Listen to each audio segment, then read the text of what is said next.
Okay, I'll call the City Council meeting for August 5th to order, please. Please join me for the flag salute. I pledge allegiance to the flag of the United States of America and to the republic for which it stands, one nation, under God, indivisible, with liberty and justice for all. Roll call, please. Councilmember Conley? Present. Councilmember Losi? Here. Councilmember Mobley? Here. Mayor Pro Tem Johnson? Here. Mayor Trent? Here. I'd also like to welcome our new interim city manager. This is her first meeting. We're very happy to have her. And then we have an amendment to our agenda. The second item in closed session we are going to remove. So I need a motion from council to remove that item. So moved. Second. Okay, we have a motion and a second. All in favor? Aye. Okay, item removed. Okay, then we'll move on to presentations. Introduction of the street maintenance worker.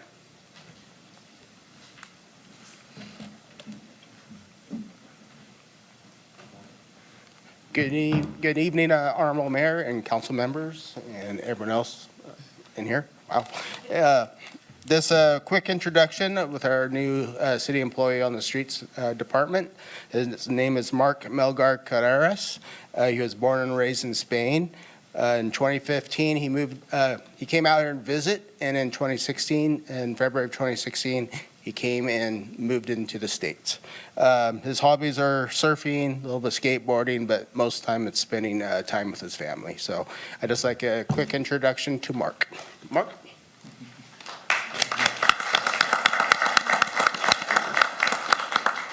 Hi, hello everyone.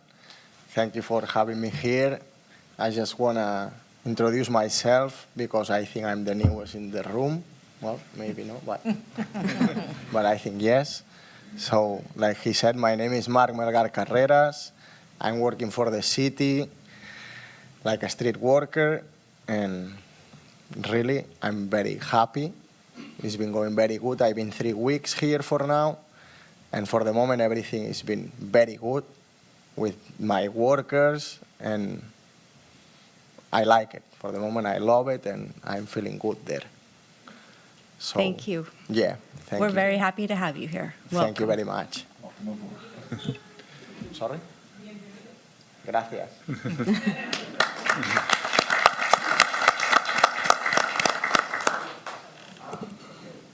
Okay, our next item is a special presentation from the Chief of Police.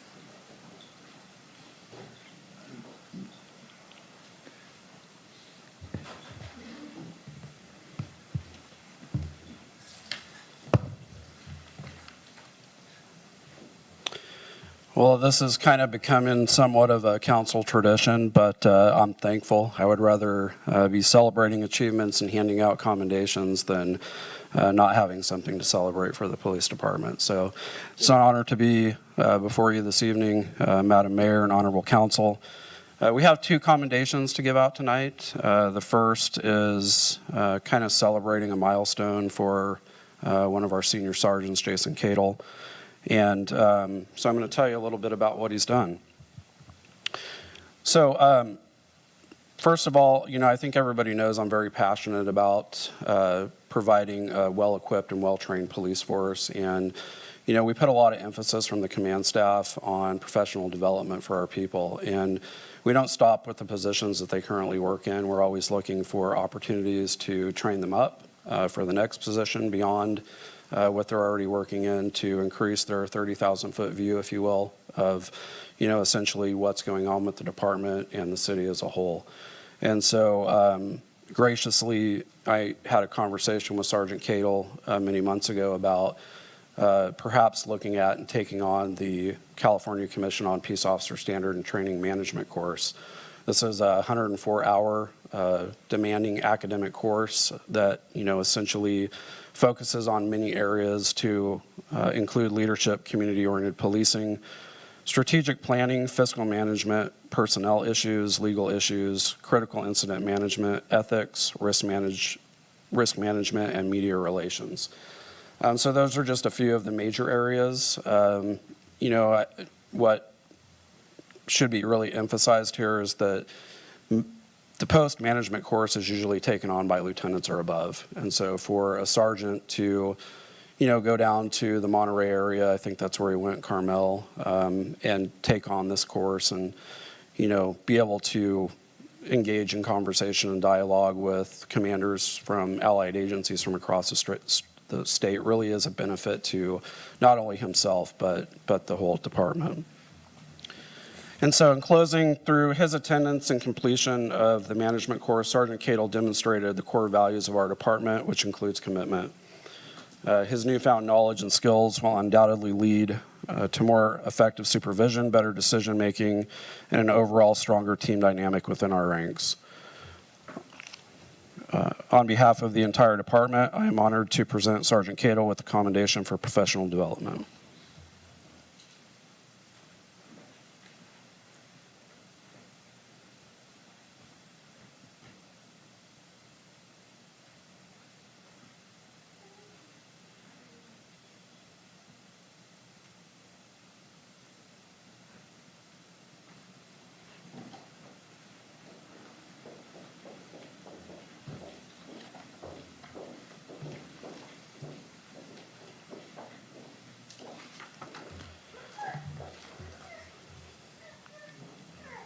Need to cram another step that way, Jason. All right, so the second commendation is in response to the Cal Poly issue that we had back in February of this year. It's an honor to recognize the outstanding bravery and dedication of some of the city's finest officers and dispatchers this evening. Earlier this year, in February 2024, these officers and dispatchers contributed to a collaborative effort which saw to the successful liberation of Stevens Hall at Cal Poly Humboldt.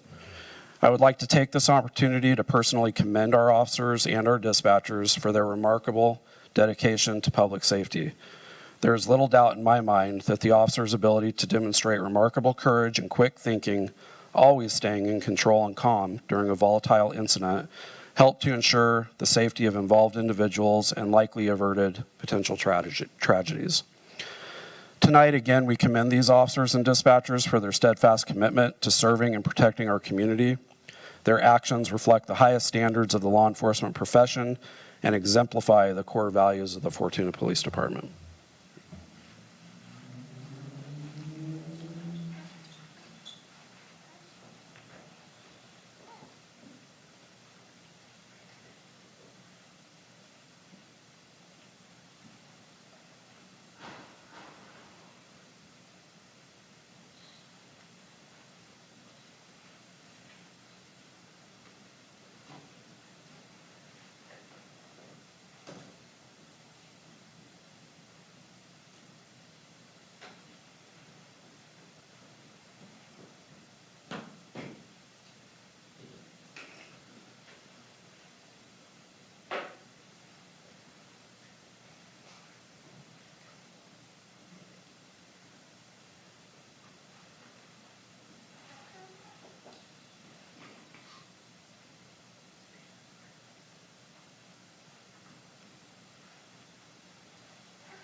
Okay, dismissed.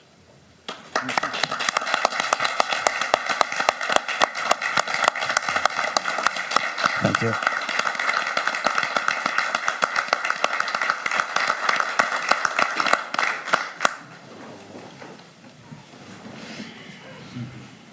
Thank you, Chief. It's nice to recognize good work.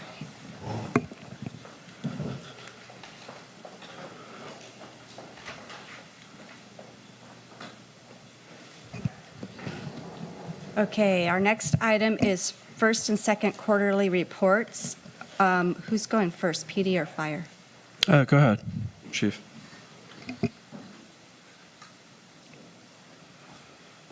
Honorable Mayor and council members, I didn't bring my notes with me because I went to 2 calls in Fernbridge at the same time when I left the station, so I don't have my prepared notes for you guys. I will say I have reviewed them, so I know what they are.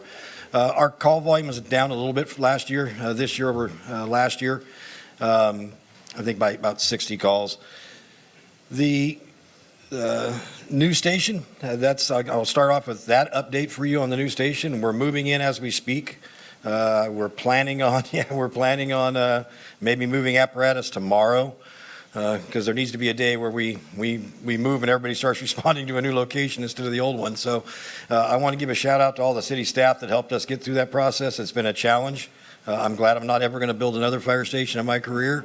But it's a beautiful facility, so we're starting to figure out when we want to have an open house, when we want to have everybody out there, so we'll get moved in, get things cleaned up, get things put away, and then invite everybody out to see the new station. We've been busy with fire season. As you guys are probably well aware, half the state's on fire. And so we had an engine out for almost 5 weeks straight, covering mostly up in Klamath. We were the only resource from Oric to the border. We got released Wednesday of last week, to come back home. And so we anticipate we're going to be going back out again, because it doesn't look like this is early for this much of the state to be on fire. And there's a lot of fire season still left. And so we anticipate that we'll be back out again. And that's something that people don't understand about the volunteer role, is that when a lot of the CAL FIRE resources go to some of these fires, somebody's got to backfill their stations. And so that's what we start off doing by local government, backfilling those stations. And so it's tough in the volunteer world to get folks that can take time off their job, be gone for weeks at a time. It's better than if they go on strike teams. Strike teams, that's a 21-day commitment, and you never know where you're going to get sent. At least here we can swap them out locally. And so we've had a rotation of about 9 folks that have been going through. It's 1 engineer and 2 firefighters on an engine. And so sometimes it's a struggle to find that engineer. Sometimes it's a struggle to find the firefighters. And that's what our other division chief, Kyle Kircher, is in charge of. That's his program, and he does a great job of making sure that there are people to fill people, because every once in a while somebody just has a doctor's appointment. Somebody has a birthday party for their kid, and they've got to be released for a few hours, and so somebody's got to manage all of that, and that's a chore. I know, because he went on vacation for 11 days and I had to do it. So above and beyond the folks protecting this community, they've been out protecting a lot of other communities, just like Riadell's been out and Bryceland's been out. There's I think 5 different engines that have been out locally covering other people's stations. So, a lot of times people don't realize that happens, that somebody's got to backfill these other folks that leave, but that's where local government comes in. And it's nice that we have the people that are dedicated enough to not only want to support this community, but somewhere else as well. And so that's really been what's been going on, trying to get in our new station, fire season starting early.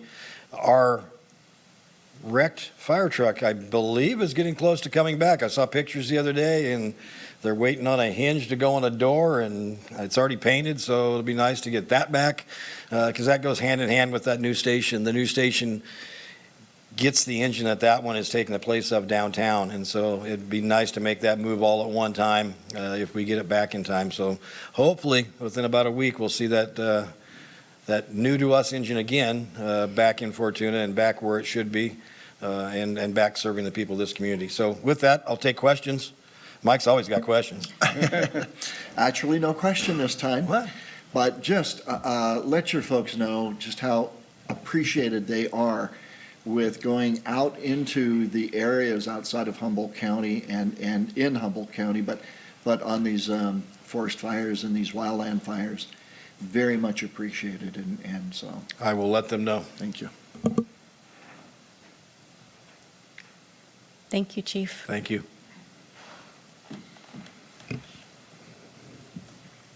Chief Day, Is it my turn? your turn. I have stepped outside my comfort zone in an attempt to save Sienna from clicking my PowerPoint shows. I'm going to try to do it myself, so give me a second.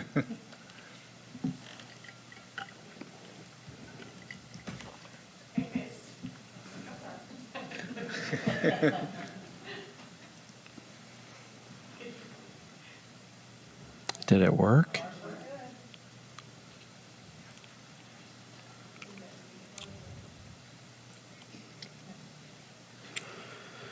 Okay, if it's up, I'll go ahead and start. I just kind of wanted to start out this evening by expressing my appreciation for the opportunity to serve this great community, the council, and for the opportunity also to work side by side with the men and women of the Fortuna Police Department.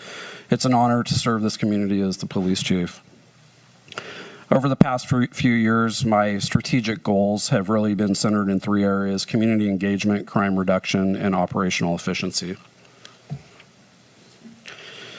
So as you can see, year after year, the Fortuna Police Department remains a force multiplier in maintaining our great city as a safe and wonderful place to live, work, and raise our families. Overall, across the board, what you're looking at are Group A crimes, which are the old UCR categories. And as you can see across the board, crime for the most part is down. We have over 20% crime reduction from this time last year in crimes against person. Crimes against property are up, but when I actually show you the true fast and hard numbers in the next slide, you're going to see that any of the areas where we are showing a slight increase, it's just that. It's very slight. There's some situations or categories where we may have had 0 occur this time last year, and to date we have 1 or 2. So you're not seeing a huge increase anywhere. But across the board, you can see at the bottom of the slide that total Group A crimes are down over 7%, and total crimes, what they phrase against society or in Fortuna, are down a little over 14%. So these are some of the statistics that I was talking about in the previous slide. This is a comparison slide that looks at the first January through June of 2023 and January through June of this year. Highlighted in red on the left, you will see the increases that we do have in some of those areas. But you'll see, again, they're very few, from like 0 to 2 or 1 to 2.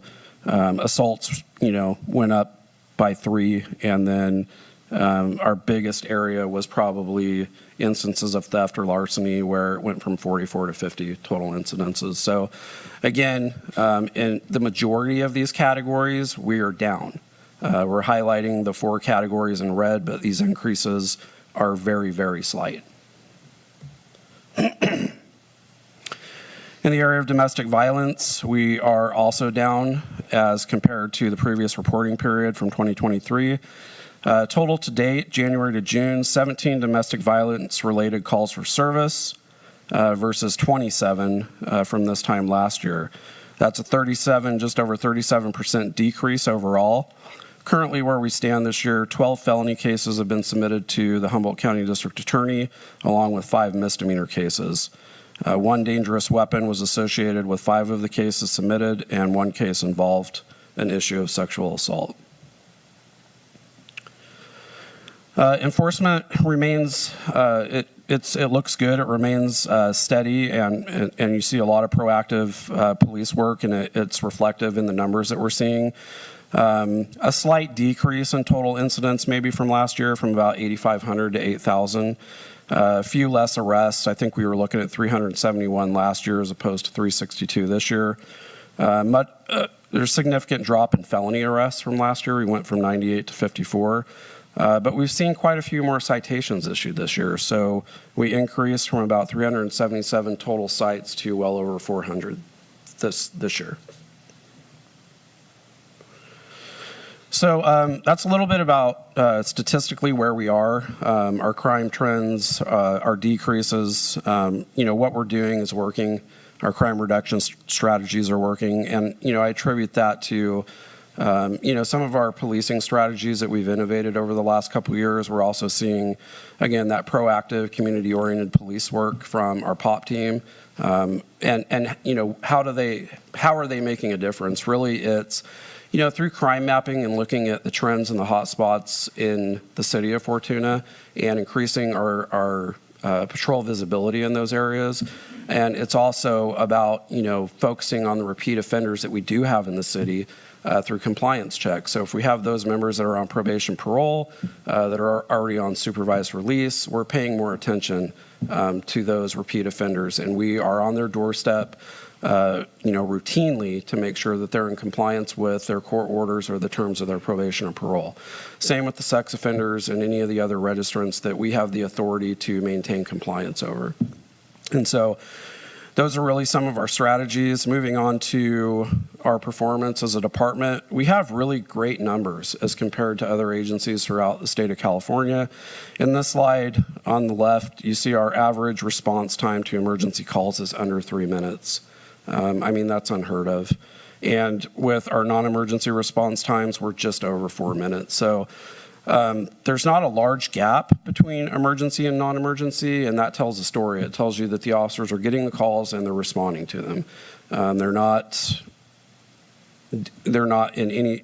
delaying in any sort of way or preoccupied with other things that are going on. These calls are triaged by dispatch given to the officer, and in both emergency and non-emergency categories, we have an outstanding response time. Our clearance rate for all reports taken to this point this year has been up in the 97 percentile. Again, kind of an unheard of stat. We do our follow-up, we assign our major crimes cases to detectives, and we continue to do our due diligence until the district attorney either files for prosecution or there's nowhere else to go and we get a declination. Talked a little bit earlier about community policing initiatives. POP, or the Problem-Oriented Policing Team, continues to be a force multiplier in the city. These are stats that are just specific to the POP team: 173 arrests so far this year, 273 some investigations conducted, 357 compliance checks. So we were talking earlier, that's almost a compliance check per day of the year. So they're on it. We had 8 narcotic search warrants served in the first 6 months, 3 cleanups of transient camps or similar, and 8 stolen vehicle recoveries, which are unfortunately on the uptick here in Fortuna. There at the bottom, just a couple of notes. The POP team has seized over 1,000 street doses of fentanyl and over 550 doses of methamphetamine this year. So, you know, the enforcement of the narcotic issue is something that needs to continue. It needs to be taken on by an agency that is proactive about, you know, ensuring that we're not allowing dangerous drugs to exist in our community. And so we only do that through education and then the enforcement piece. So we're taking the drugs off the street. In the right-hand corner, this was something I was going to kind of wait to introduce, but I thought it played nicely into our community policing initiatives. As the council knows, I like to do something brand shiny new every year, every couple of years or so. And so we worked over about the last year to develop the SNAP program. The SNAP program is something that we feel is going to enhance customer service within the city. And really what it's geared towards is those with special needs in our community. And so if you know or have talked to somebody who has a loved one or a friend that suffers from some sort of mental health diagnosis, or they may be on the spectrum, or just have some sort of special need that is extraordinary, one of the biggest fears with those family networks is that an interaction with law enforcement goes wrong. And we've seen that play out in different incidences across not only the state of California, but throughout the nation over the last 5 to 10 years. And we want to avoid that. We want to, you know, offer a program that allows people to voluntarily come in and have a conversation with our SNAP team members. We get a photo of the individual, we get a doctor's note confirming diagnosis. We don't share that confidential information with anybody outside of the EMS network. So ambulance, fire, police, essentially they're confidential files, but really what the underlying or overarching goal of the program is that our first responders get to know people with special needs, or that we have a database in which, you know, when we're being dispatched to a call and it involves somebody with a special need, we can actually access the person's record and find out what is the best way to communicate with that person. Who are their family networks and who can we contact to make our interaction more successful? So, you know, where do they go if they take off? Is there a favorite place they like to go hang out or hide? And so that's the type of information that we're trying to obtain, again, so that we can provide a better customer service to the community. That emblem that you see in the right-hand corner of the slide is an actual sticker. So those were delivered while I was on vacation last week. We designed them, and essentially we will be giving those to the families who do register with us to put on their motor vehicle or put on the front door of their home, so that, as a last resort, if something doesn't kick in with our CAD and automated RMS system, when we get to the door, our officers are going to know, hey, there's somebody here that needs a little extra attention. And so what does this cost the city? Zip. I think I paid $96 for a huge box of stickers. So it's a great investment for something that we don't need a huge budget line to increase how we take care of our residents and our citizens and extend that level of customer service to our community.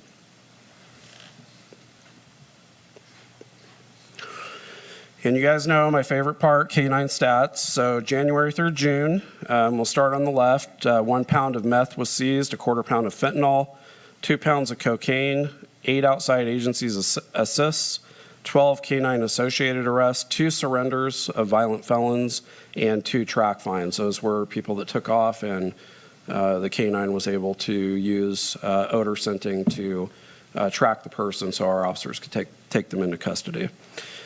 Still as an average, we're averaging over 300 hours of maintenance trainings for both dogs and continuing with professional development for our canines as well. Dennis Stevens' dog Kane graduated from the SKIDS course. That's the advanced canine course for SWAT operators. Pretty much trains the dog how to interact with a team of SWAT operators and make their job easier. Blitz also attended amphibious water operations over in Tehama County. So some of you have seen the video that we have of him deploying from a sheriff's jet boat on the river and, taking down an agitator on the shore. So canines are just like, our officers and our dispatchers. Again, we're continuing their professional development and training them in ways to make them as useful as possible. Staffing and recruitment. We definitely were confronted with a few concerns over the last few months. Things have started to, kind of paint a more accurate picture of, where we're at now and where we're going to be here as we approach fall. And so all positions are currently filled as far as police officers positions. We have one overhire candidate that's currently in background, so we're in the process of vetting that individual.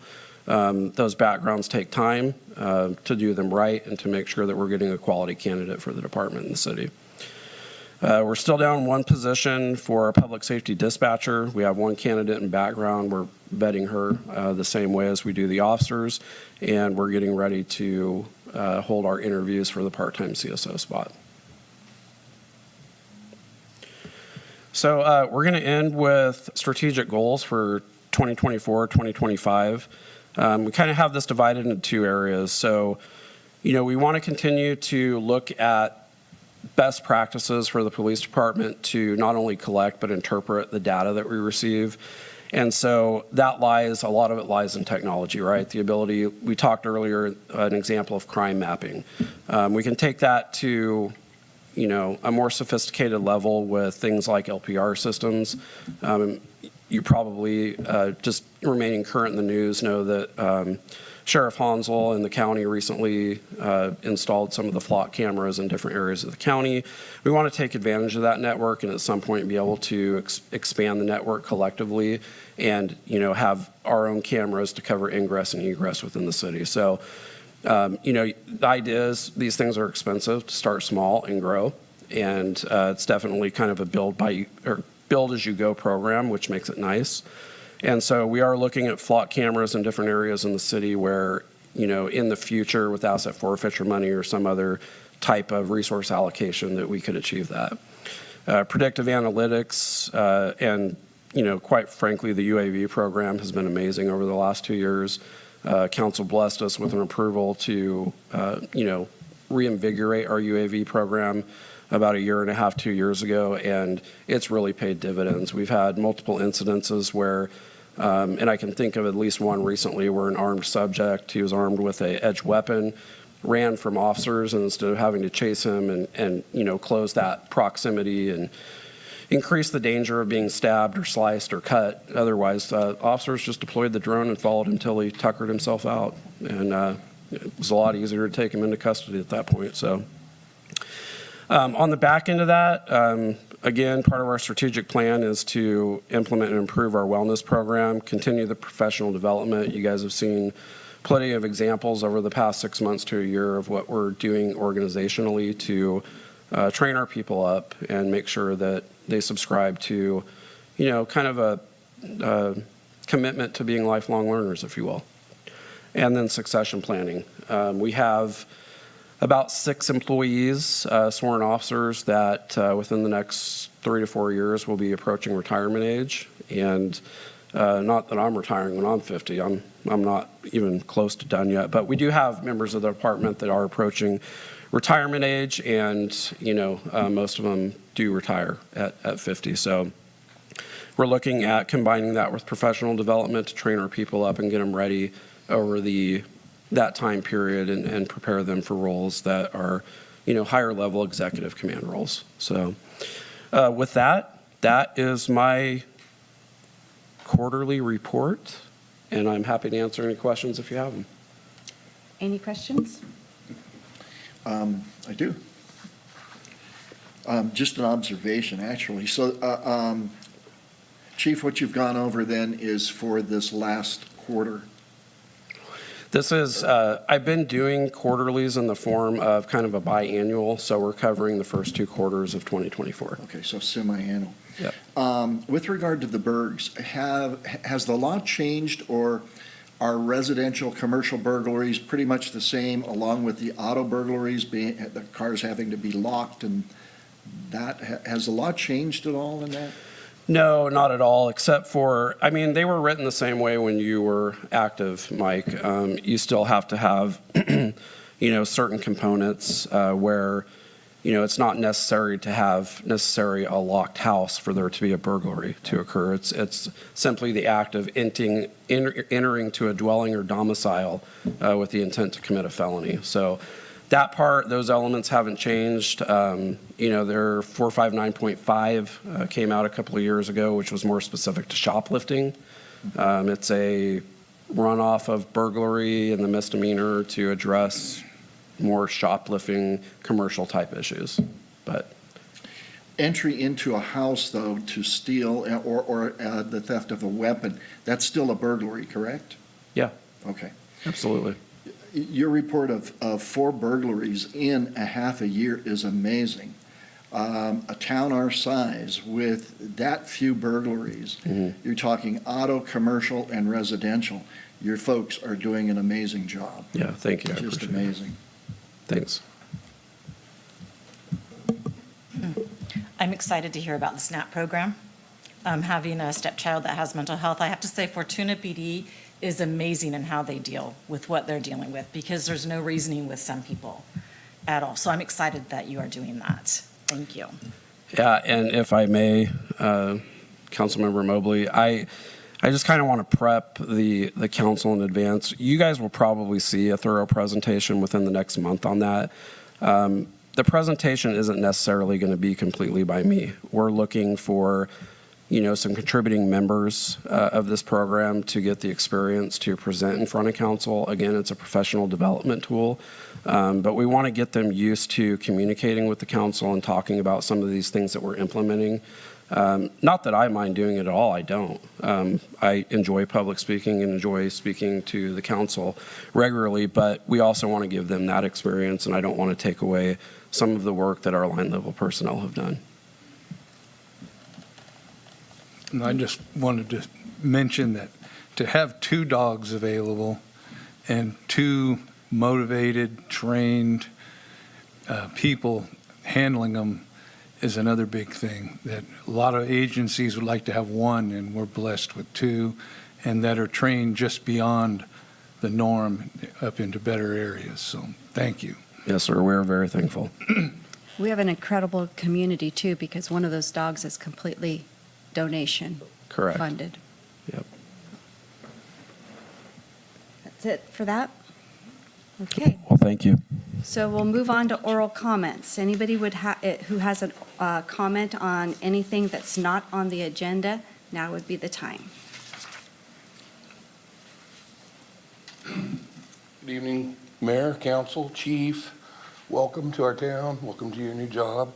My name is James Graham, proud citizen of Fortuna. I do what I can on my own to make the city safer and cleaner.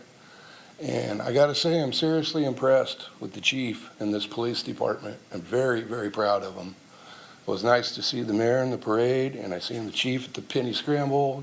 To see people active like that in our town just makes me want to keep living here forever. I mean, I was born at Redwood Memorial. I don't plan on leaving. I just really want to say I really appreciate all of you. And I call the police department frequently, and I've had a good response time. They come, they do their job, and it's impressive. I just love this town, and I just appreciate all of you. That's all I really got to say. Thank you. Thank you very much. Good evening.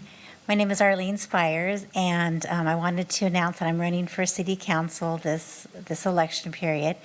I understand there's 2 seats coming up for election, and one person is rerunning and the other person is not. So I'm hoping to get that seat. And for over 4 decades, I've had the privilege of calling Fortuna home.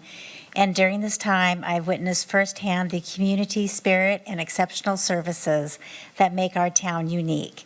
As a candidate for City Council, I would pledge to create and support policies that continue to enhance our quality of life and ensure that our city is a place where every family can thrive. And my extensive experience in fiscal management will be pivotal in bolstering local businesses and creating opportunities for all to succeed. My approach is guided by the principle that effective governance requires listening to all voices, building consensus, and making decisions that benefit the entire community. Together, we can continue to build a city that values progress, respects tradition, and looks to the future with optimism. And I have my nomination papers with me here tonight. I just need 8 more signatures if anybody wants to see me after the meeting. Thank you. Thank you, Arlene. Anyone else like to speak? Okay, seeing none, we'll close public comment. We'll move on to consent calendar. We have 12 items. The city council meeting, or city council minutes for June 25th special meeting, city council minutes for July 1st, reports of disbursements, and then all the rest are the annual property tax assessments for all of the water and sewer districts and the subdivisions. Do we have any oral comments on the consent calendar? Okay, seeing none, do we have a motion? No, I need to pull K, please. Oh, sorry. I'm just moving you along. Okay, pull K. Anybody else want to pull any? Okay, go ahead. I will recuse myself when it comes to approving K. Okay. I'll make a motion to approve consent calendar items A through L And not K. and not K. Okay. Second. Okay, all in favor? Aye. Okay. Now, somebody needs to, I make a motion we approve K. I'll second. okay, all in favor of that? Aye. Those restraint or abstain? Recuse. Recuse. Okay. Okay, those all passed. Now, city council business. Our first item for business is organic waste disposal ordinance, and we have a staff report, please. Thank you, Mayor Trent. On June 3rd, your council conducted the first reading and introduction of Ordinance 2024-770, revising Chapter 814 to the Fortuna Organic Waste Disposal Reduction Regulations that implement and enforce CalRecycle Organics regulations and SB 1383 compliance date from January 1, 2024 to July 1, 2026. Today's recommendation is to conduct the second reading and adopt Ordinance 2024-770. As a little additional background, negotiations with Recology for a new franchise agreement continue and are still in progress. In addition, SB 1383 adds universal collection and adds a requirement for a full organics recycling program, and there currently is no place to store that organic waste material. That is in progress, though. Therefore, staff recommends extending the implementation date for these services to July 1, 2026, and I would be happy to answer any questions. Any questions from council? We heard quite a bit earlier in the first reading. Okay, I'll open public comment. Anybody from the public like to comment on this item? Seeing none, we'll close public comment. We have a motion? I make a motion to conduct the second reading and adopt ordinance 2024-770, read by title only, and a roll call vote. A second. Okay, we have a first and second. Roll call, please. An ordinance of the City Council of the City of Fortuna, California, amending Title 8, Health and Safety of the Fortuna Municipal Code by revising Chapter 8.14, Organic Reduction and Recycling Ordinance. Councilmember Conley? Aye. Councilmember Losi? Yes. Councilmember Mobley? Yes. Mayor Pro Tem Johnson? Yes. Mayor Trent? Yes. Okay, motion passes. Our next item is introduce and conduct the first reading of ordinance 2024-771, amending the Fortuna Municipal Code, Title 8, adding Chapter 8.45, Noise Control Ordinance. Staff report, please.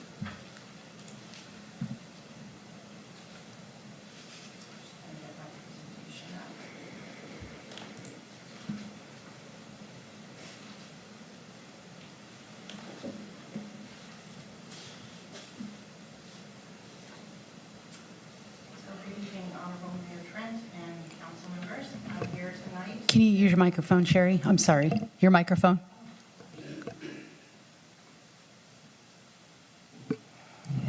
I'll start over. Good evening, Honorable Mayor Trent and council members. I'm Sherry Meads, the Community Development Director, and I'm here tonight to talk to you about noise control ordinance. So the project and ordinance before you is related to the fact that being exposed to loud noise can damage the nerve endings in our inner ear, which can cause temporary or permanent hearing damage. If exposure to loud noises continues, the result can be permanent hearing loss. And once hearing is lost, it cannot be regained. So that's why it's vital to monitor and regulate noise levels to avoid dangerous exposures. As I mentioned in the staff report, the City of Fortuna does not currently have any type of a noise ordinance. The general plan has direction and a policy to adopt a noise ordinance, but that was never implemented. So one of the first things that when I came on board, the then city manager said was, this is something that's been percolating and people have been asking for. There's no enforcement teeth, so start to work on it. So right now, the only protections, if you will, that citizens have against excessive noise are in the penal code. And while that may be appropriate for some situations, it's really challenging because you have to have a willing victim, if you will, a very thorough police report, and it has to go through the district attorney's office. So it's not very nimble. And a lot of people don't want to have to come forward and say, hey, I've talked to my neighbors or this business or whatever, and they're just not responding. So this would provide a much more nimble protection to our community members against unreasonable, unnecessary, and excessive noise. So what will this apply to? We have to realize that certain uses were created and developed before this ordinance. So this will apply to all new structures, uses, that type of thing. If a building is non-compliant at this point, or a use that has been established previously and permitted legally, they'll become non-conforming. And what that means is if they choose to expand their business, there are certain things that they would have to do. They could only enlarge, extend, or move to a different portion of the lot if it made them come into compliance. They could be reestablished if discontinued for less than 9 months, or if the use is changed to or replaced by a conforming use. And then there are certain parameters if the structure is damaged or destroyed. However, routine maintenance and repair or significant structural alterations necessary for public safety would still be allowed for those non-conforming uses. So this chart is a little overwhelming, and that was one of the challenges with coming up with this ordinance is staff was limited to what is already in the general plan unless we were going to amend that entire section of the safety element that's currently in the general plan. So it's not intuitive. You know, a person can look at this and say, what is 60 decibels? And it was interesting because before we started the meeting and people were just having gentle conversation around me, I was like, that's 60 decibels. That's perfect. So really the noise ordinance is meant to be common sense, even though this doesn't look like common sense. If you're not doing anything super noisy that's transferring across your property line, you're likely not doing anything that is going to be in violation of the ordinance. And so I want to make clear that the daytime hours are between 7 a.m. and 8 p.m., and night hours are between 8 p.m. and 7 a.m. And I gave a little bit of comparisons there, but also in the research that I studied, 0 to 30 decibels is considered very quiet. 31 to 60 is considered quiet. 61 to 80 decibels is considered annoying. 80 to 85 is potentially damaging, and sound levels exceeding 85 decibels are considered dangerous and damaging. So we've tried to make this as easy as possible, and I learned something today when I was at lunch that Apple Watches often have a way that you can tell the decibel level where you're at. So if you have an Apple Watch and you're curious if you're being too loud, you can do that. There's also really cheap sensors that you can buy on Amazon or whatever if you're someone that typically has a lot of parties and you're concerned that you would violate this. But again, we're hoping this doesn't take the place of having conversations with your neighbors if at all possible, resolving it in that way. So in addition to the strict guidelines that are in the general plan and that are listed here, there are other things to consider, whether a noise is excessive or a problem.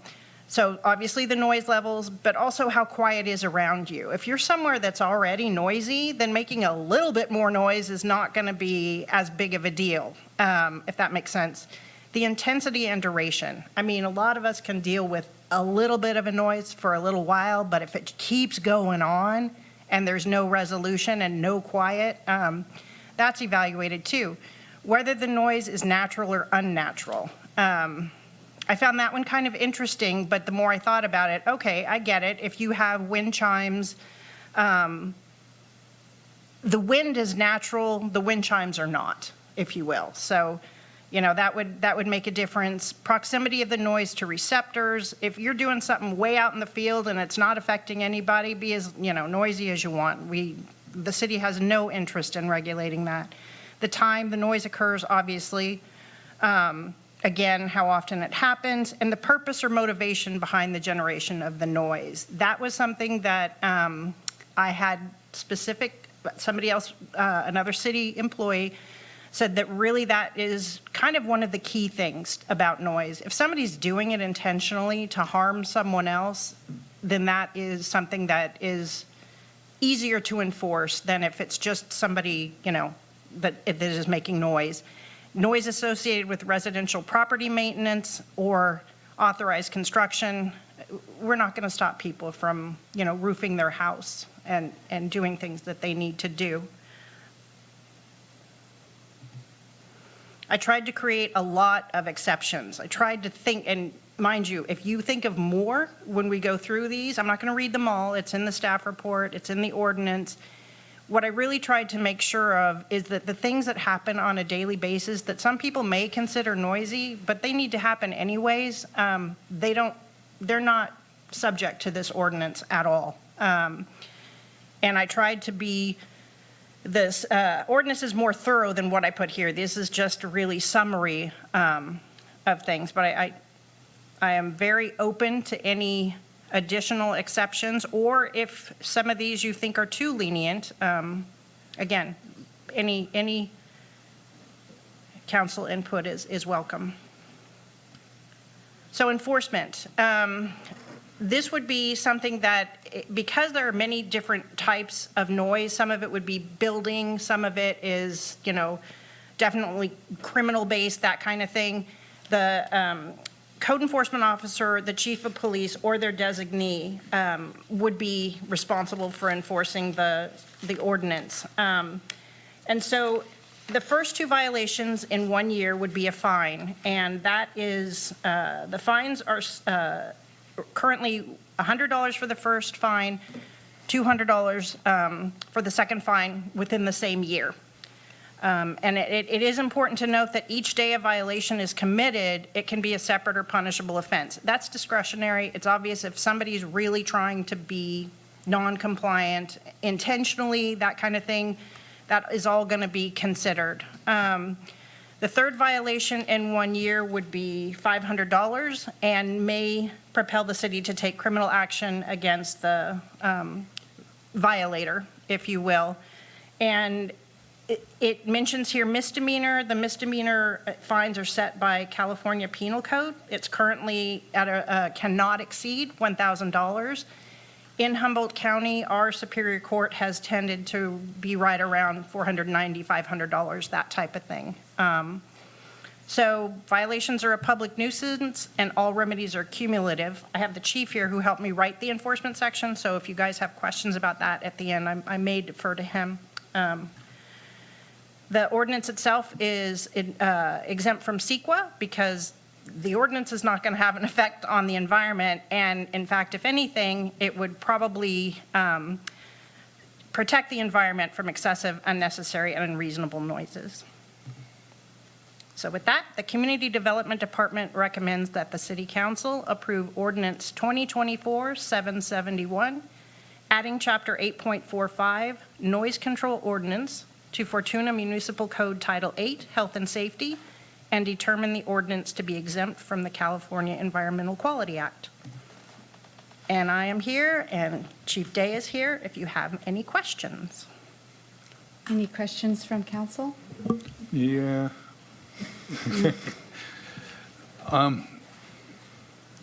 So a lot of things happen at odd hours for paving. Traffic safety happens at night. The machinery that processes the asphalt runs at night so as to make it a safer, less traffic impactful project. And was that taken into consideration? Those, so I believe I know the asphalt place that we're talking about, and because that's an existing use now, they are exempt from these regulations. And there is the opportunity, in addition to what are exemptions, for someone, if it's outside what would already be allowed based on the exceptions, to apply for an exception permit type of thing, where all of those things would be considered, because yes, public safety, all of that, and if it's city sponsored, especially anything related to public works and all that already has an exception in here. But if it is some outside agency or some other reason, we would absolutely work with them.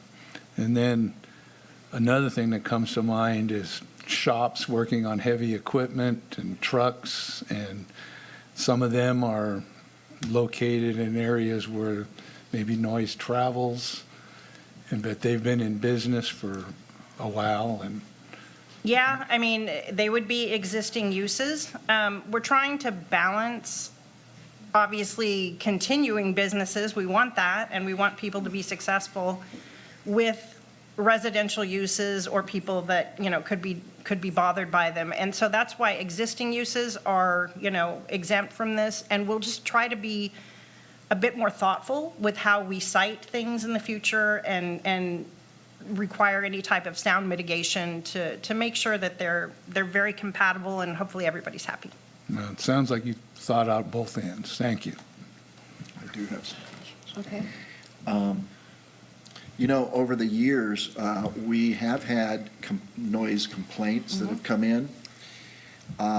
They weren't to the point of being able to call the police or have the police take action as with regard to 415 of the Penal Code, which is the criminal violation. But at the same time, the neighbors were up in arms and complaining about the noise, and the city's hands were tied. And so I really like this. I appreciate this, that we're, that we have something on the books that is less than a criminal violation, but something that the city can take action on. And thank you. One of the questions was current non-conforming uses, and that's a good example of a shop or the asphalt machines and those kinds of things.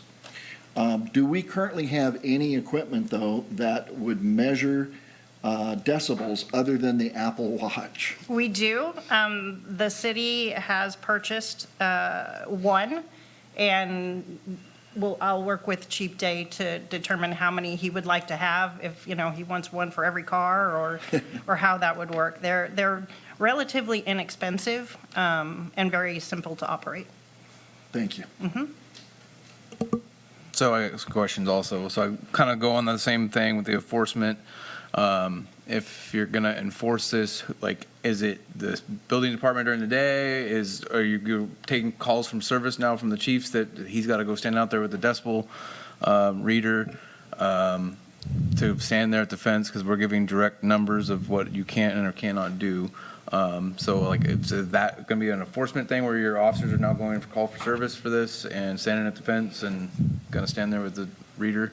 Yeah, I think it's a legitimate question, and the answer really kind of goes back to Councilmember Losey's example earlier. Sherry and I have vetted not only the policy, but how, what that response looks like. And, there are so many different examples that it's hard for me to kind of lock in the police department's commitment to something that may be a building issue and vice versa.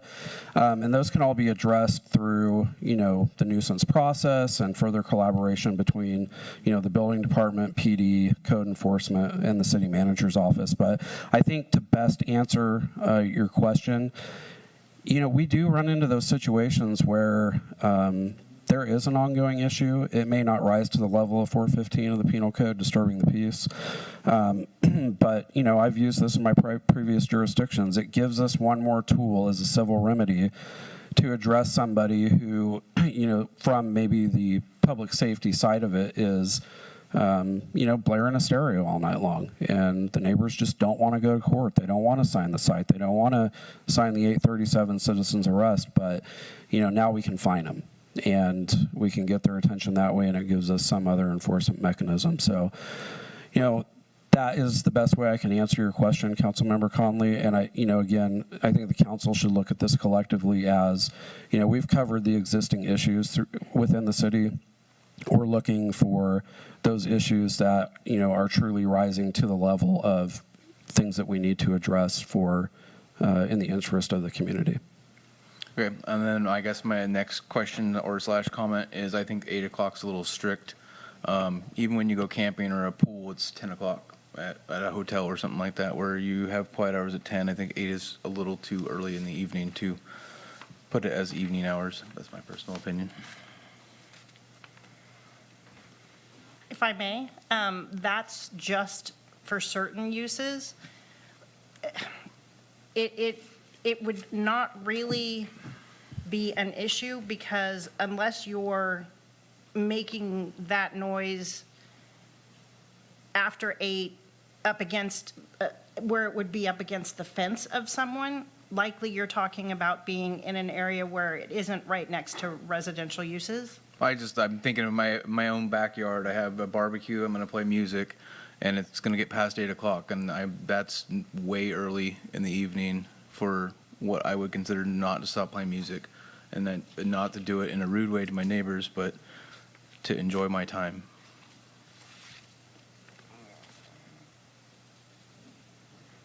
Like I said, if I go camping or you go to a hotel, it's always quiet hours or 7 to 10.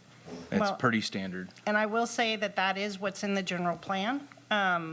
I did not come up with that myself. So if we wanted to somehow change that at this time, that would require me doing a general plan amendment and coming back. And I'm not opposed to that. I will take any direction from the council. The other thing I want to say is that in that evaluation criteria, I think it kind of gives some leeway to that. At least that's the goal and intent of providing other things that you're thinking about when determining if something is considered a violation of the chapter. And I get that. You could also go the opposite direction. You have the neighbor that just doesn't like you, so they're going to report everything they have. And if they know this ordinance, then they say 8 o'clock, they're going to come back with the fine written rule and hold it in somebody's face and say, it's 8:01, they're still loud. So I just think that it should be a more reasonable hour. So just for clarification, then the general plan shows 8 PM?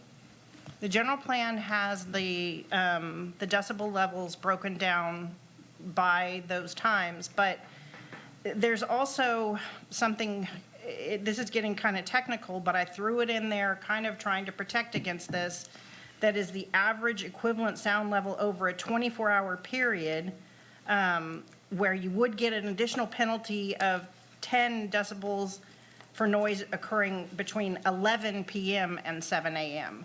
So there's all kinds of ways to try to make this work, hopefully as non-painfully as possible, but also understanding that the impetus behind this and the goal of this is to be fair and balanced and ensure the quality of life of our citizens. And that includes people that are camping, as well as people that are trying to get their baby to sleep or make sure they're getting well rested before they have a day of work the next day. So we're not, I don't believe the ordinance is written punitively, but I am very open to any ways to making it better. I think that's a valid point that Kyle makes, and I think it might need to be changed, and then down the road, make a change with the general plan. I have to do, so to adopt an ordinance, it has to be consistent with the general plan. So I could come back with both, but we couldn't adopt this ordinance and then subsequently amend the general plan And you're not able to make a change in the general plan without a general plan amendment. without the amendment? Correct. Okay. Yeah, I think amendment, to me, it's too gray. It's what your interpretation of it, it is what's his interpretation of it, and now you're sending out officers to find that line of, is it your interpretation or is it my interpretation? And I think it needs to be a little more black and white and something that be pointed at into a book. That's reasonable. Chief, do we have something like that? I always thought the noise ordinance for Fortuna was 10 o'clock, 10 or 11 o'clock. I mean, at that point, you probably get more phone calls from people. Yeah, generally, that's what we deal with. And I would say that's just because standard. I think most people understand that that's typical quiet hours. And then, if I may, on the swing side of that, it's the other end of the spectrum would be like work starting too early in the morning, 5:30 in the morning. I had a question on, this has come up a couple of times. You have a grumpy old man that lives here, and then we have a family with kids that are playing here, and they're screaming and having a good time outside, and he's getting annoyed at all of this, so he calls because the kids are too loud. Is that something that would fall under that, or is that, exempt from? Well, evaluation criteria does talk about whether the purpose or motivation behind the generation of the noise.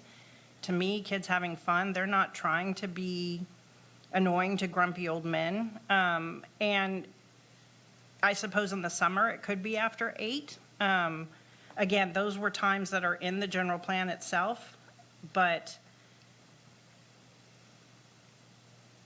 I suppose if somebody were to do that, then we would have to look at a 24-hour period and see if that is something that over that 24-hour period exceeded the decibel levels, which with kids playing, it's not going to.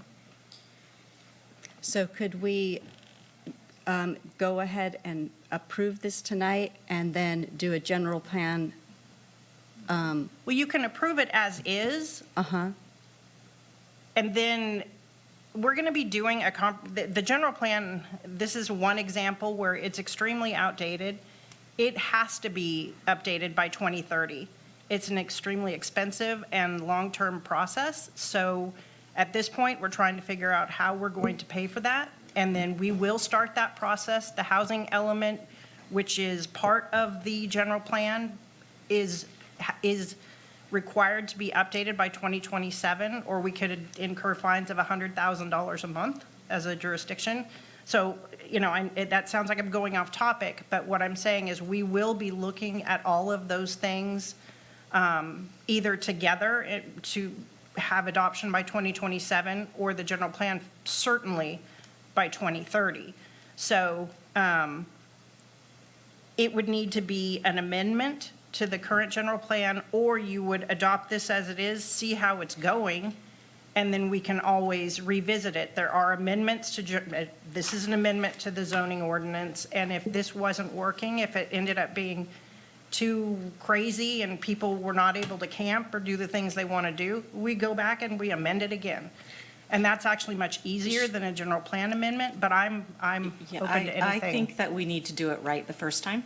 So I think we need to do an amendment to the general plan Okay. before we put this out. Because I don't want to get in the habit of, we're going to adopt this and then we're going to go back and make changes later. It is a lot of work to go back and forth for staff. So And we don't have to wait 3 or 4 years down the road Absolutely for the not. amendment. We can do that immediately. yes, so if I may, what I would ask is for, and if you guys don't feel ready now, maybe we do a study session or that type of thing, or I can send out an email and each can respond separately, so it's not a Brown Act violation.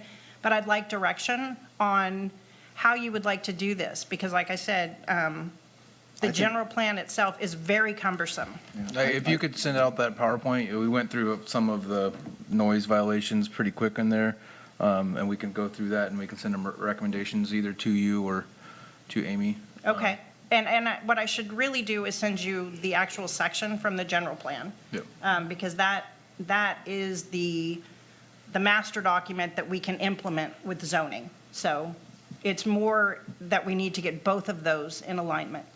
And can we only do 4 general plan amendments a year? That's the problem too. And I have asked about that. We have not been, I'm used to doing them in a group. We would do them one each quarter. That isn't how it has been done here, and we have just done a general plan amendment for a private development. And so I'm hoping to initiate some type of process to make sure that when we do 4, that they're meaningful. I think this sounds like it's something that rises to the top of importance, and that if we end up getting 2 more, or more than 2 more, we may have to start grouping them, which will delay some people getting what they want. But that is something we have to work against. Okay. And is that fiscal year? No, that's calendar year. Okay. Yeah, I believe that we need a city noise ordinance, but I don't think we need it today. I think we need to make sure we do it correctly. So we either give an amendment, or if we want to bulk it into another one. I don't think it's that pressing of a deal that we wait and do it right. I think that's pretty much the consensus of the council, is that? Yes. Okay. Okay, so if I'm hearing correctly, I will send out all of this again, as well as the section from the general plan, and then you will respond to me individually instead of a reply all, which would be a serial meeting issue. And then I'll bring this back. I'll look at what appears to be coming in the future, if we have any general plan amendments that are already kind of on the docket or look like they will be, try to have it ready at that time, but not rush it to take up that one extra slot. Does that sound? Yeah, and Amy might have issues that will be coming up really soon. I don't know of any specific, but you guys can coordinate all that. Yes, we can absolutely coordinate. I'm curious if you all make motions to direct the community development director to receive feedback and input on the draft noise ordinance and to amend the general plan once that feedback is received. That would be the way to carry it through and direct the staff. So you, And yes, definitely public comment, but I'm curious if you all. We would usually do the direction to you as the Got it. interim city manager. Perfect. And you would direct her. Okay, marvelous. Okay, is that all the questions from council? Okay, I'll open public comment. Anybody in the public like to comment? So is this on? Okay. So noise ordinances, thank you for that presentation, but sometimes they can be used, as Kyle said, against people. And if you look at your decimal readings on that ordinance, they're low. 60 decimals for just anybody talking, and you're going to have to say that you can't go above that at 8 o'clock if you want to sit out on your back porch and talk all night long. At just a normal level. I really suggest the council looks at those decimal levels. Also in the commercial zone, you don't want to have people not be able to have businesses in commercial zones, and it is very restrictive, so you might look at those as well. And I also believe that in the summertime, when it's not dark until 9:30, that what you guys are talking about, changing your general plan is a very good idea. And you may want to put something out to your public maybe and ask them. But the decimal points on your list are very low. And our hairdryer actually is 90 decimal points. And so you can't use your hairdryer at night after 8 o'clock.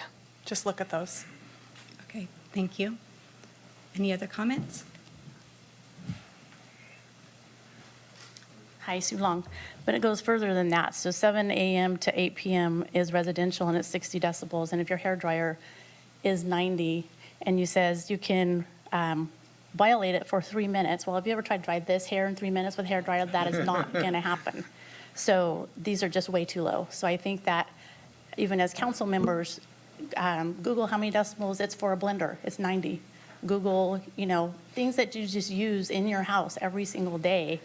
We need to have that, it be above that so that you can use your appliances. And what if somebody's in the kitchen using a blender and somebody's in the bathroom using the hairdryer? We can't tell them not to do that. Then you blow a fuse. Pardon me? I said, then you blow a fuse if they're using. No. Not if you're in the bathroom and you're in the kitchen. But anyway, you could. But these are just way too low, and especially for commercial. How are we going to attract business if we tell them they can't make any noise? I mean, we need business and we want business and we need to encourage that. So yeah, you guys, I think you're making the right decision as far as kicking it down the road a bit. So thanks. Just stop using your hairdryer in the front yard. hey, Sue, hair dryer, 20 seconds. Should I go for your luck? Should I go for your luck, Kyle? If I may, through the mayor, one of the things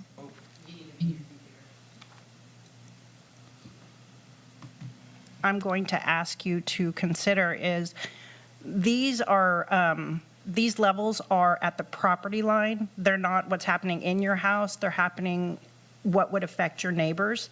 So I will highlight that in what I send you, because that, I think, is important to consider when you're thinking about this. It's not, I don't want to say we don't care, because we still hope you protect your ears, but it's not what's happening on your parcel, it's what would be happening to the next door. So when you those can't take labels- your hairdryer to the fence and dry. Not the loud ones. Okay. Good evening, Jerry King. Your presentation was great. I know we need this ordinance as a resident. What I was wanting to hear was there are provisions in there for like animal control. For example, you got that unruly neighbor that just won't maintain that dog and they're barking all night long. Is that kind of incorporated in there other than industrial noise? And I don't use a hairdryer, so. Would you like me to answer? Yes, please. So we don't have anything specific in this ordinance for animals, animal noise. That would maybe be something that Chief Day and I could talk about, because I'm quite sure they probably get noise, dog barking things. I know I live in Ferndale, and that's like the big thing in Ferndale Enterprise is hearing about dogs barking. So I know the police do respond to those, but understood. We'll definitely take that into consideration. Mayor, if I may, through the CM, I'd just like to add some clarification to that. We already have a nuisance animal procedures in place, so we do deal with that just separately. Okay. That's good to know, because I've actually talked to your animal control officer, and she said there's nothing she can do. So that's a little misnomer there. Yeah. Because they said nothing we could do. Yeah, feel free to drop by. I don't think I used my 3 minutes. Can I make one more comment? Well, based on what Sherry said. You, direct your comments to the council, please. I said, can I make one more comment based on what Sherry said? Okay. She said property line. So what do we do with multifamily and like trailer parks like Royal Crest, where they're all in little tiny clumps? So that was just one thing I want you guys to think about when you start doing it.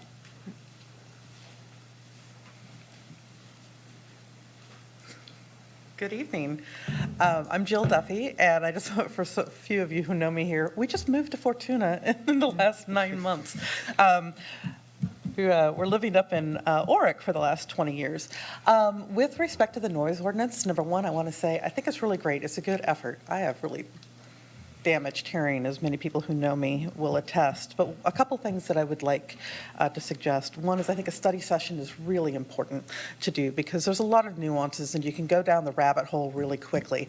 Thanks for the clarification with respect to some of the information you have is with respect to a 24-hour time-weighted average. When you take a sound and you monitor it over 24 hours, it might be really annoying during a 4-hour period, but it's not going to exceed that 24 hours, which means your folks can't do anything about it.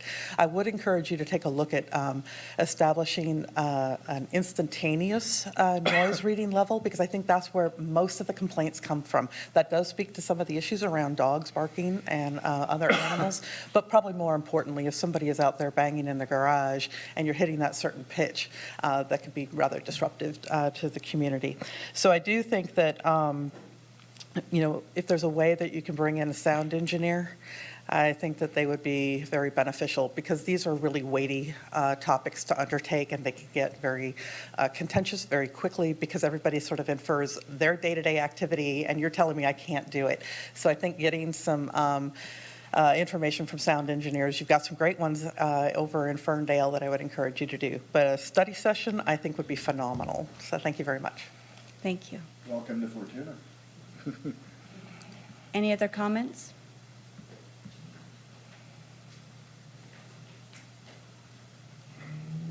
Don Ingram, Vista Drive. I think we're kind of missing a point on the noise violations, and the chief might back me up here. If someone reports a noise, sometimes it's a result of some other illegal activity. Party noise could be excessive drinking or something that's out of sight there. A vehicle noise could be an exhibition of speed, which is a violation of the vehicle code.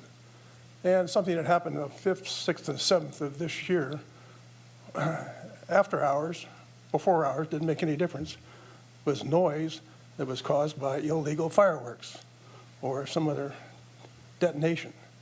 And I'm still missing a cat. So, thank you. Any other comments?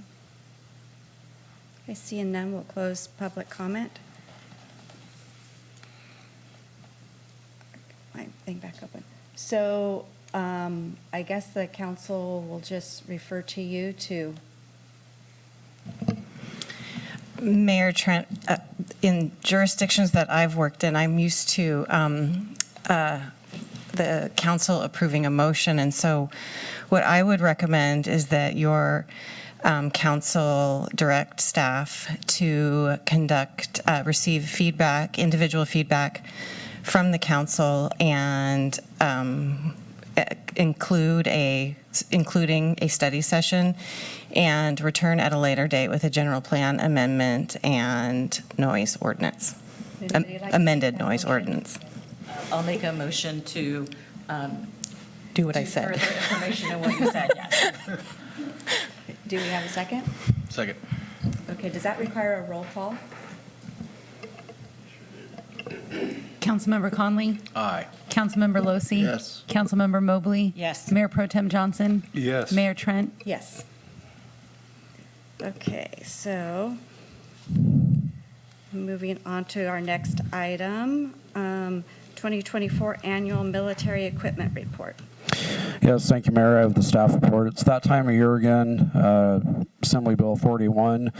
Just the background, as the council already knows, 41 went into effect in September of 2021, required law enforcement agencies to submit annual reports to the council detailing the use of the equipment, any complaints or concerns voiced by the public, the results of internal audits, annual cost, and quantities possessed.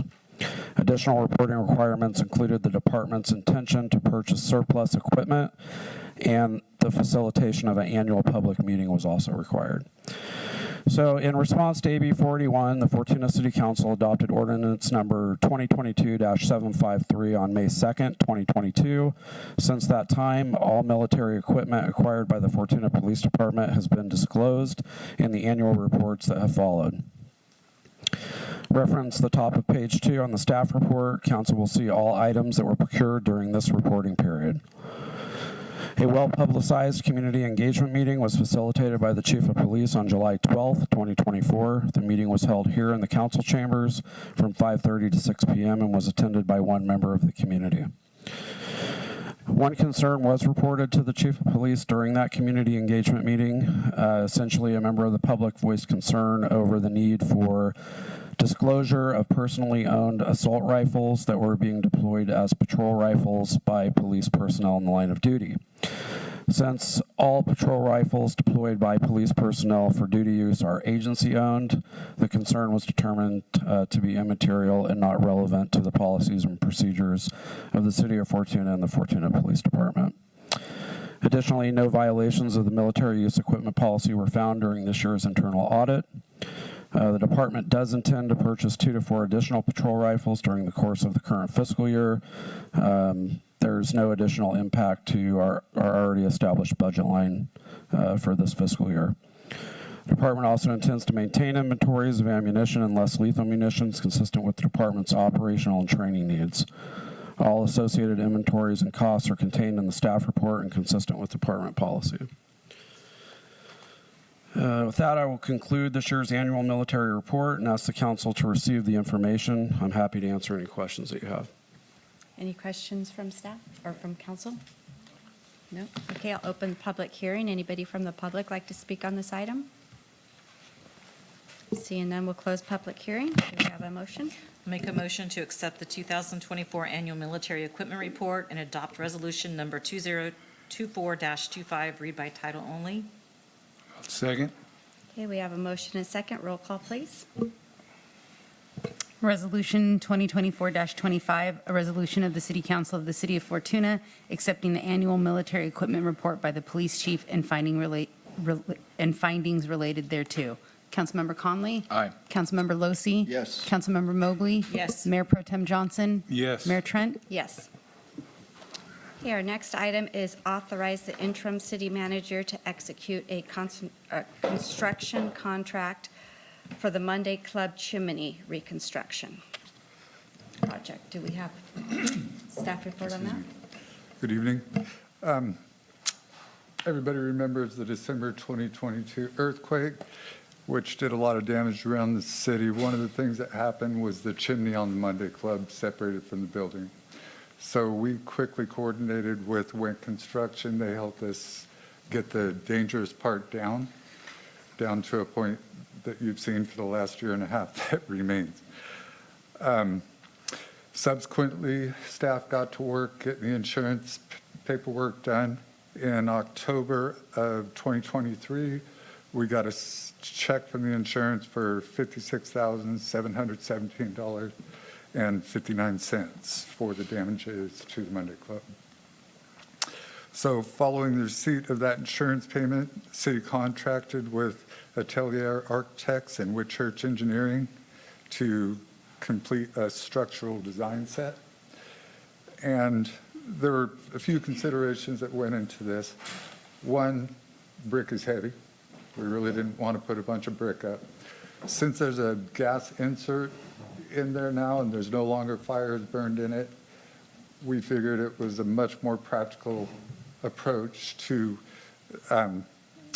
do a wood structure chase up the side of it and in the shape of the previous chimney.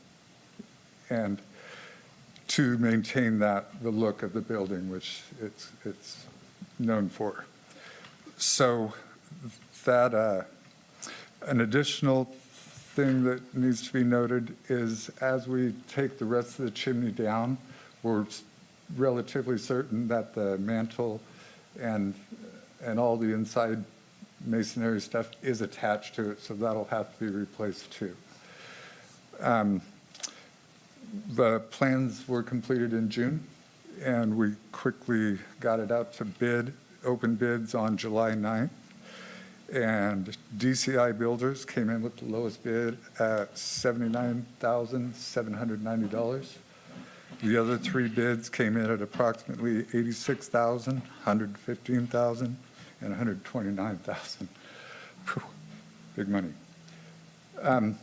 Staff reviewed the bid proposal by DCI and found that it was fully responsive.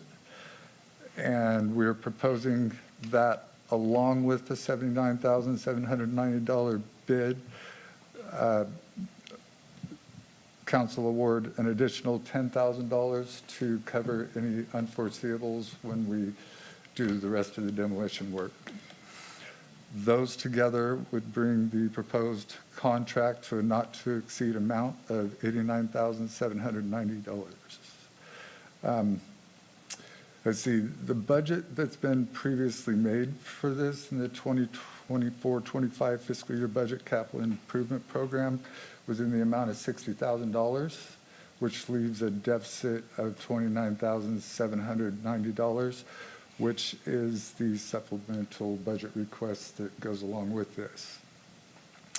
So in addition to this award amount that we're proposing, there's been two previous requests for funds, one for $10,000 for the design and another for $6,000 for some interior lighting work and a little bit of work on the recently acquired adjacent property by the Monday Club there. So between that $16,000 and the $89,790 proposed, that brings the total project amount to $100,790. And then you account for the $56,717.59 received from insurance. That brings the net impact on the general fund reserve to $49,072.41. With that said, staff recommends that council authorize the city manager to execute a construction contract for the Monday Club Chimney reconstruction project with DCI Builders and approve the supplemental budget request for $29,790.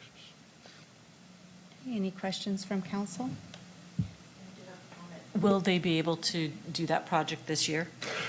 Yes, the DCI anticipates getting going in September or November.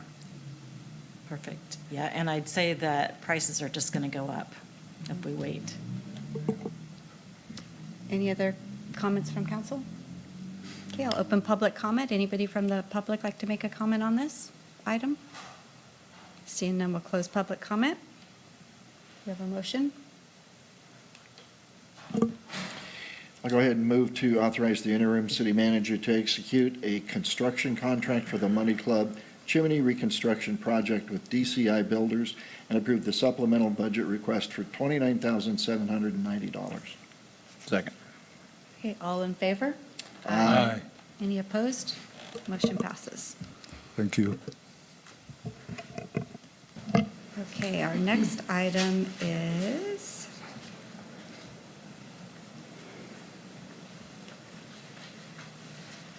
approve a supplemental budget request for the City Hall remodel project.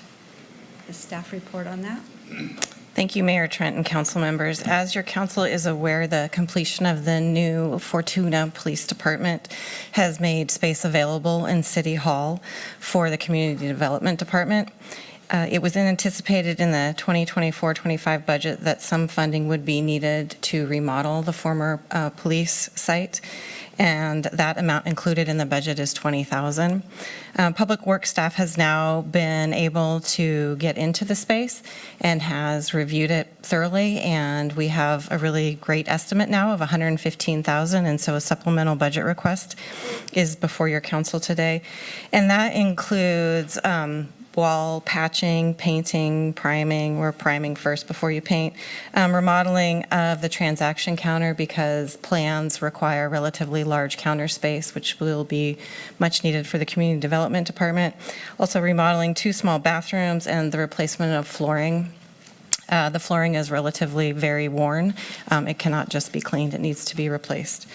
So therefore, staff recommends the supplemental budget. And in addition, I'd just like to say that our Community Development Director is in a very awkward space that is not actually an office, and our director should have a workable office space to meet with the community members, and so this is just important that we see this remodel project through. I'd be happy to answer any questions. Any questions from council?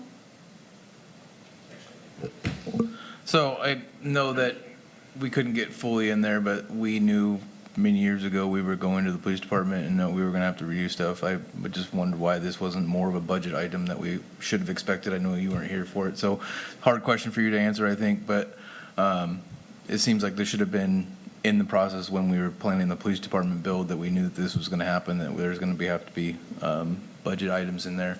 I feel like we're coming to this late in the game, and we should have had a much better idea of what we were supposed to do before that. I think one of the main things is the cost, the inflation has gone up so much in materials. Yeah, but $20,000 is, you knew that wasn't going to get you anywhere for anything. I just feel like we should have planned better through this, and we should have had better things in there, because just because there are people in the office space doesn't mean you can't make measurements and see where things are and how floors look and stuff like that. So. If I may, Councilmember Conley, it does mention in the staff report that the $20,000 was a placeholder that did present your council with a balanced budget, and knowing that it was very likely that that $20,000 was going to increase. That was a comment that I was going to make too, is that we were right up against that budget, and knowing that it was going to take a supplemental budget request to do whatever we needed to do. Any other questions or comments from council? I do. So where the lieutenant's office was, you're planning that to be a conference room? Or is it going to be more of a flex office? For a conference room, I'm thinking it's going to be pretty small. And I don't really see, unless the break room in the back could be used also for a conference room, but that's going to be kind of awkward. If I may, Councilmember Lindsay. So right now, that is an office that's not accounted for in terms of a specific person. So when I say conference room, I don't mean like large groups of people. I mean like if it's just building and planning staff sitting in there, but it's going to be equipped with internet and all of those things so that if somebody from the engineering team, one of you, need a space to come and work, it will be available for that. It'll have a phone, it'll have internet, and can be quickly transitioned into an office by, putting a desk in there instead of more of a table and chairs type of situation. It's not intended to replace what we have here, which is necessary for large groups. It's just for really small groups. And sometimes we meet with clients, for example, the owners of the Mill District site. We don't necessarily need the big conference room, or there may be a conflict at that time. So this would just provide an opportunity for us to do it there. The larger space that is that was always Merritt's vision, to have a large break room where all of us could sit and eat and break bread together. If we find that it's not used, then we may end up turning that into offices or a larger conference room. But for now, that's just, I put conference room, flex room, just because there's not any particular individual that will be sitting in that office full-time. Thank you. Is that all the questions? Okay, I'll open public comment. Anybody from the public like to comment on this item? Seeing none, we'll close public comment. Do we have a motion?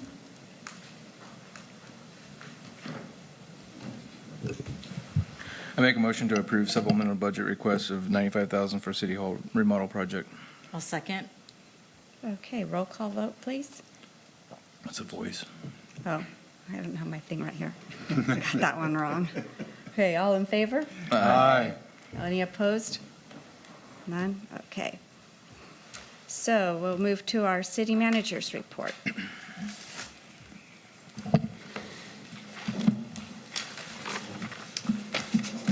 Thank you, Mayor Trent and council members. In the spirit of what was done in the past, there's some upcoming council meeting dates.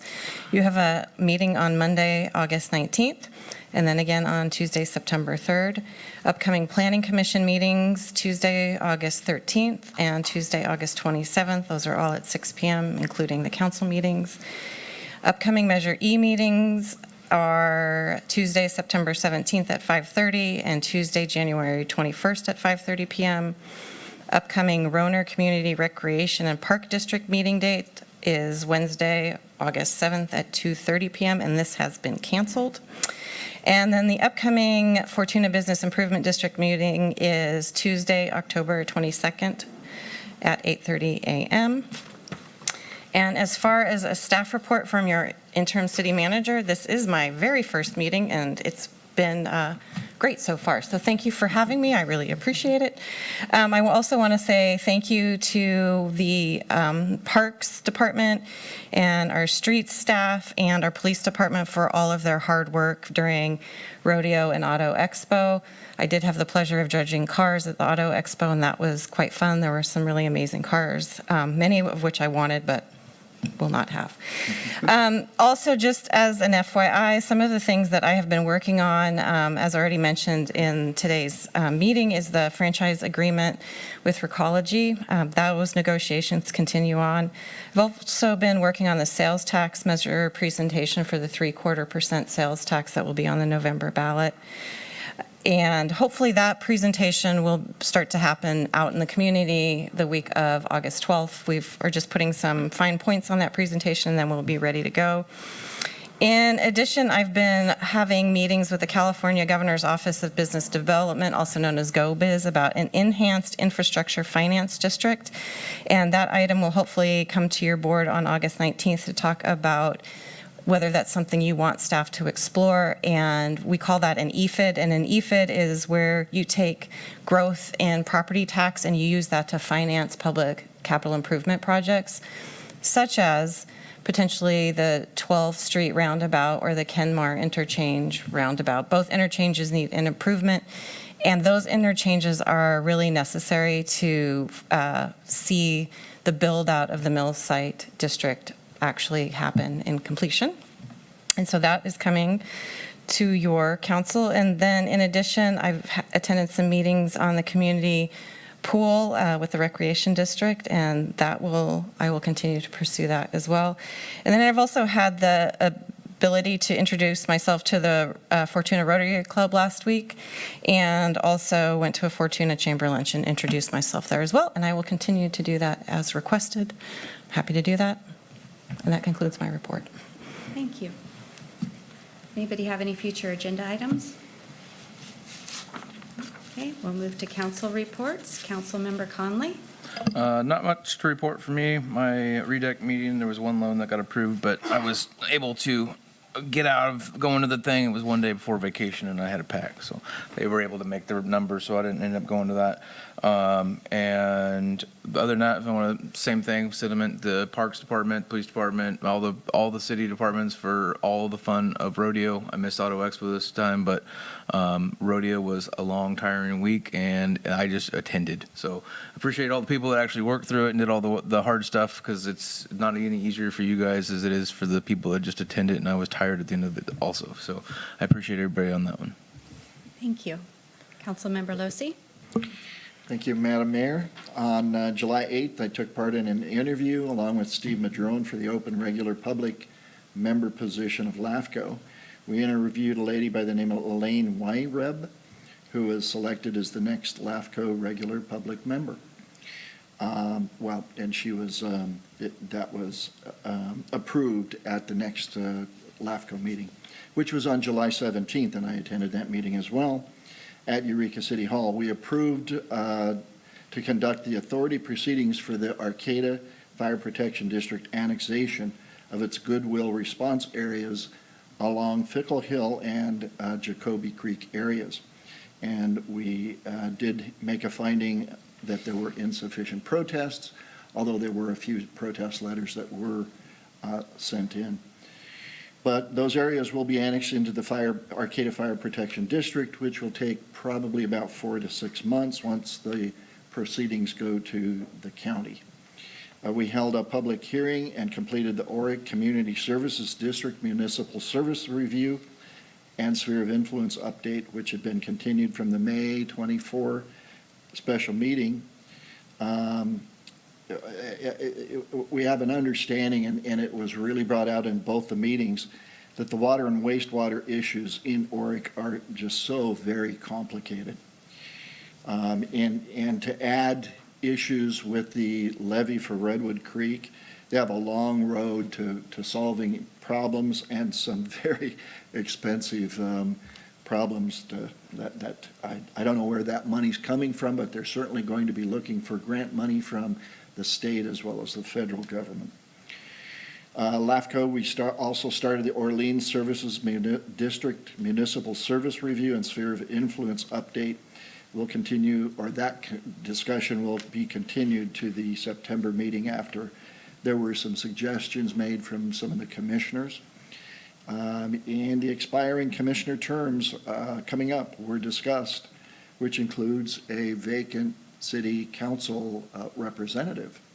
So hopefully the Mayor's Select Committee will be getting together to make an appointment or suggestion there. We do have a meeting scheduled. Perfect. Then maybe I won't have to attend the next one in September since my term ended in June. But and then the Parks and Rec meeting for this month was canceled. So that's all I have to report. Okay, thank you. Councilmember Mobley? I have nothing to report. Okay, Mayor Pro Tem Johnson? Well, my last month and a half has been primarily rodeo and/or Auto Expo, along with our illustrious General Services Superintendent, Bob Nat. Our area of responsibility is the grounds, the arena, lighting, such as that, and it was pretty busy. It was a well-attended, safe, fun event, as you've heard. People enjoyed the show, and the rodeo was good. Then we rolled right into Auto Expo, and my favorite part, the cruise, and all the cars that come for that. I see Don Ingram there usually, and he enjoys puttering around in his vehicle. And then the car show, and again, it was you don't have to buy tickets, but it was a shoulder-to-shoulder event. And I look forward to next year, but I was ready for a rest, so I took a week off and disappeared. So that's my report. Thank you. The 3rd of July Festival went off really, really well. There was a lot of people there. I want to thank Fortuna High School football team and the CCCs for staying late. We were there from 12 o'clock noon till 12 o'clock midnight. setting up and then cleaning up. And the football team and the C's were there in the evening to help with the cleanup, and they were exceptional help. So thank you to them. Then we move on to the rodeo, which is another one of our big events. Everybody enjoys that. Everything went off. Our city employees do exceptional job both of those weeks back to back. Every single department is involved in these. So they did an excellent job. I want to thank them for all of that. I love working at the rodeo. I get to sell beer tokens there. So that's my favorite job, and I've done that for about 14 years now.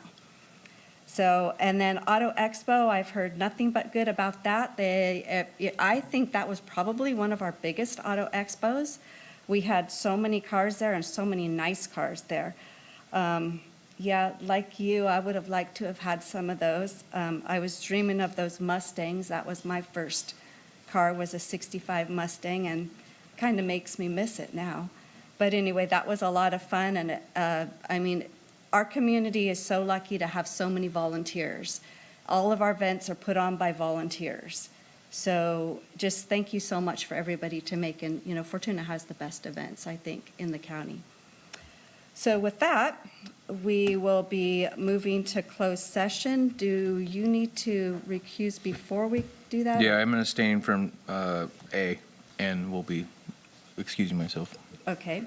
So we're going to be going to closed session, and it's conference with labor negotiator, city negotiator, interim city manager, Amy Nelson, employees organizations, the Fortuna Police Employee Association in accordance with section 54957.6 of the government code. So do we have a motion? I'll make a motion to adjourn to closed session. And I'll second. Okay, all in favor? Aye. Okay, adjourn to closed session. Thank you, everyone, for coming.